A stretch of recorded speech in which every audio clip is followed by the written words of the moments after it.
Hi guys, welcome back to Tamil job insights. இன்றைக்கி நான் பார்க்க போகிற ஜாப் பார்த்தீங்கன்னா இன்கம் டேக்ஸ் ஆஃபீஸில் ஒன் ஆஃப் த ஜாப்பு. இந்த ஜாப்புக்கு யாரெல்லாம் நீங்கள் ஸ்போர்ட்ஸ் கோட்டா வச்சுருக்கீங்களோ, யாரெல்லாம் நேஷ்னல் லெவலு, ஜோனல் லெவலு, அப்புறம் டிஸ்ட்ரிக்ட் லெவலு, ஸோ இந்த மாதிரி ஹை ரேங்கில் வச்சுருப்பீங்களே அவங்களுக்கு தான் இந்த ஜாப் அலோகேட் பண்ணியிருக்காங்க. இந்த ஜாப்போட டீட்டெயில் என்ன டிஸ்கிரிப்ஷன், எவ்வளோ சேலரி கொடுக்குறாங்க, எல்லாம் டீட்டெயிலாக ஒன் பை ஒன்னாக பார்க்கலாம். நம்ம சேனலுக்கு இப்போ தான் நீங்கள் ஃபஸ்ட் டைம் வரீங்கன்னா மறக்காமல் சேனலை சப்ஸ்கிரைப் பண்ணிட்டு பாருங்கள்.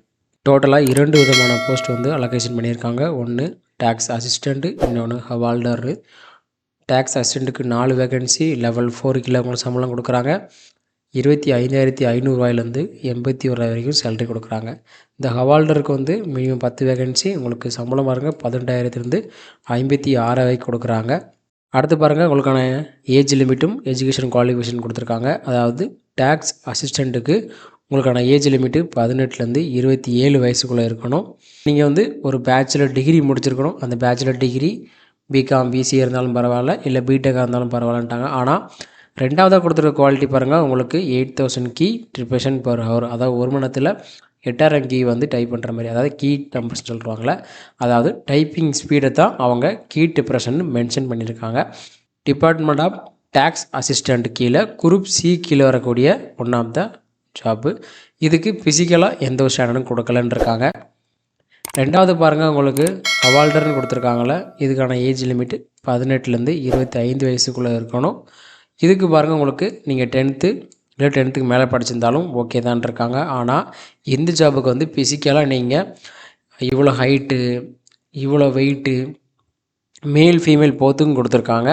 உங்களோட செஸ்ட் லெவல் இவ்வளோ இருக்கணும், உங்களோட எவ்வளோ தூரம் நீங்கள் ரன்னிங் பண்ணுறீங்க, அதாவது 15 மினிட்டில் 1500 மீட்டர்ஸு, இது எல்லாமே டெஸ்ட்டாக உங்களுக்கு இருக்கும் அப்படிங்கிற டீட்டெயிலாக கொடுத்துருக்காங்க. எதுக்காக அப்படின்னா இது only for sports quota.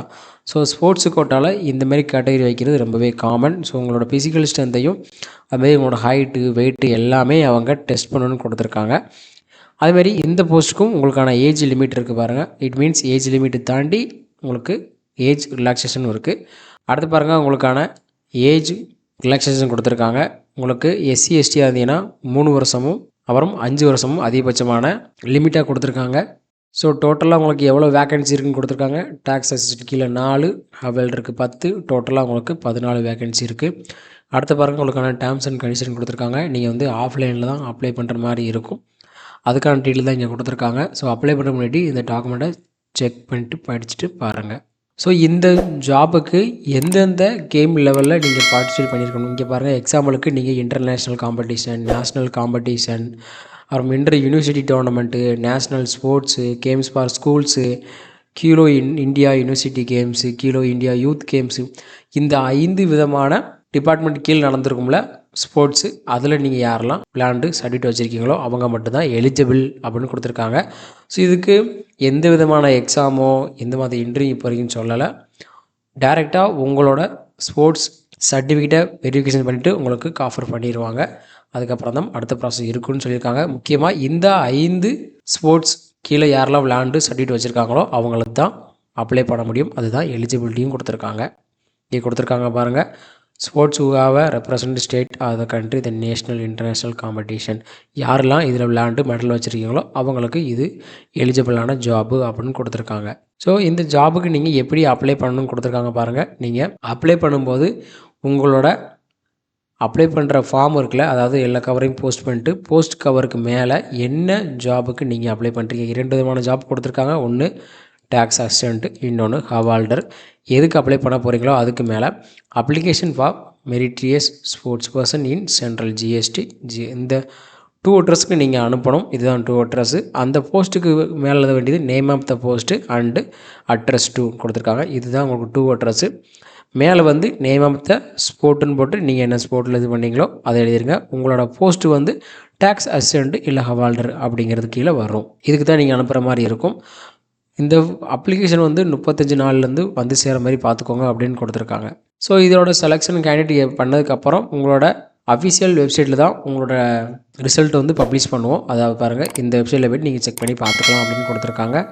So யாரை நாங்கள் ஃபஸ்ட்டு ப்ரிஃபரன்ஸாக இருக்கோம். இப்போ நான் நேஷ்னல் லெவலில் வச்சுருக்கேன், அதுமாரி நான் ஸ்கூல் லெவலில் வச்சுருக்கேன் அப்படின்னா ஃபஸ்ட்டு யாரை ப்ரிஃபரன்ஸ் எடுப்பாங்கன்னா ஃபஸ்ட்டு அவங்க பாருங்கள் international competition with clearance department, அதாவது யார் ஃபஸ்ட்டு இன்டர்நேஷ்னல் வச்சுருக்காங்களோ அவங்கள தான் முதல்ல எடுப்போம். அதுக்கடுத்து நேஷ்னல் சாம்பியன்ஸ், அப்படி ஒவ்வொரு லெவலுக்கான கேட்டகரி வச்சுருக்காங்க. ஸோ நீங்கள் அதிகபட்சமான இன்டர்நேஷ்னல் லெவலில் வச்சுருக்கீங்கன்னா உங்களை தான் ஃபஸ்ட்டு இந்த ஜாபுக்கு ப்ரிஃபரன்ஸ் பண்ணுவாங்க அப்படின்னு கொடுத்துருக்காங்க. அடுத்து பாருங்கள், நீங்கள் எல்லா டாக்குமெண்ட்லேயும் செல்ஃப் அட்டஸ்ட் பண்ணி அவங்களுக்கு ஜெராக்ஸில் எல்லாமே அனுப்புகிற மாதிரி இருக்கும். அதுதான் கொடுத்துருக்காங்க. என்னென்ன டாக்குமெண்ட்டு வேணுங்கிறதையும் டீட்டெயிலாக படித்து பார்த்துட்டு அதுக்கானது டாக்குமெண்ட் ரெடி பண்ணிடுங்க. கீழே வந்தீங்கன்னா கடைசியில் உங்களுக்கான அப்ளிகேஷன் ஃபார்மோட ஒரு சாம்பிள் கொடுத்துருக்காங்க. அதில் பாருங்கள், நீங்கள் எந்த ஜாபுக்கு அப்ளை பண்ண போகிறீங்களோ அதில் இப்படி டிக் பண்ணுற மாதிரி கொடுத்துருக்காங்க. இல்லை நான் 2 ஜாபுக்குமே அப்ளை பண்ணுறேன்னா நீங்கள் 2 அப்ளிகேஷனாக போடுற மாதிரி தான் இருக்கும்.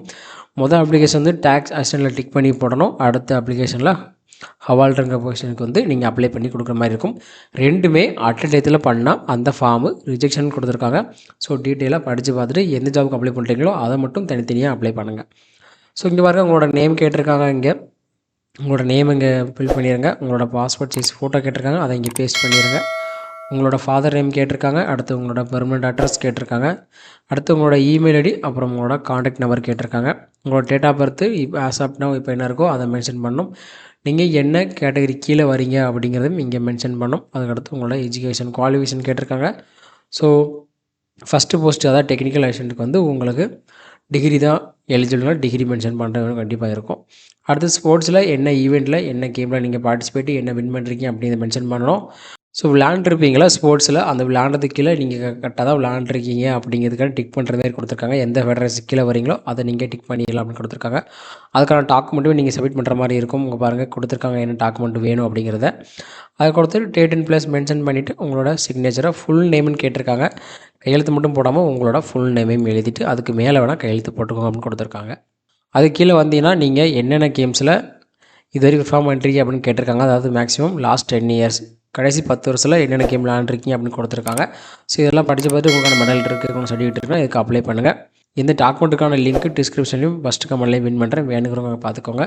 That's it guys today videos. Thanks for வாட்சிங் அவர் தமிழ் ஜாப் இன்சைட்ஸ். மறக்காமல் சேனலை சப்ஸ்கிரைப் பண்ணிட்டு பாருங்கள்.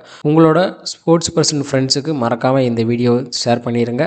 மீண்டும் அடுத்த வீடியோவில் பார்க்கலாம் guys. All the best. Tata, bye bye.